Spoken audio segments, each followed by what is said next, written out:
Habari za muda huu, ndugu zangu, wananchi wenzangu, popote mlipo.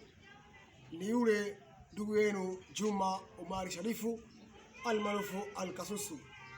Ni katika mwendelezo ule wa kuelimishana, kukumbushana katika masuala mbalimbali ya kijamii. Nipo hapa leo kwa kutoa pongezi kwa kuunga mkono kauli aliyotoa Mheshimiwa Waziri wa Mambo ya Ndani juu ya kusitisha kwa mikutano ya hadhara ya vyama vya siasa. Naunga mkono kwa namna moja. Tulipata athara nchi kwa kuruhusu mikutano ya vyama vya upinzani, vyama vya siasa.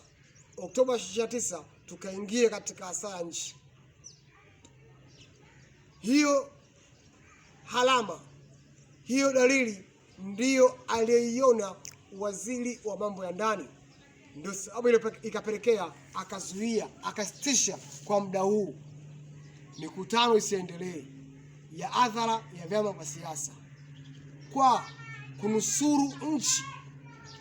Waziri ameangalia maslahi ya nchi, ndio sababu ikapelekea akazuia, kusitisha kwa muda mikutano isiendelee kwa kuhofia tishio, kuhofia uvumi unaohamasishwa, unaoenezwa na baadhi ya watu wenye nia mbaya juu ya maandamano ya tarehe 7 ya mwezi wa 7 2026.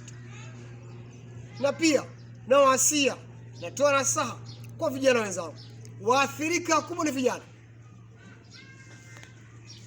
Wao ndio wanaopewa sumu na wanasiasa, na wao ndio wenye athirika wa vijana. Sasa vijana wenzangu, tusikubali kutumika, tusikubali kuwa kimbelembele tukaathirika. Ukiathirika wewe, familia yako ndio itaathirika na nchi pia itaathirika, kwa sababu nguvu kazi ishapungua tayari. Nikisema hapana, nije hapa kwa kuunga mkono kauli ya Waziri wa Mambo ya Ndani. Niko naye kamili, niko naye sawa, niko naye pamoja kwa kusitisha. Hajazuia mikutano isiendelee, hapana, amesitisha kwa muda. Najua katiba imeruhusu mikutano, lakini haki isipelekee madhara. Haki ya kwako, lakini ukitumia vibaya utapokonywa haki yako. Sasa wanasiasa waovu wanatumia kigezo cha haki kuangamiza taifa, kujaribu taifa kuliangamiza. Tusikubali.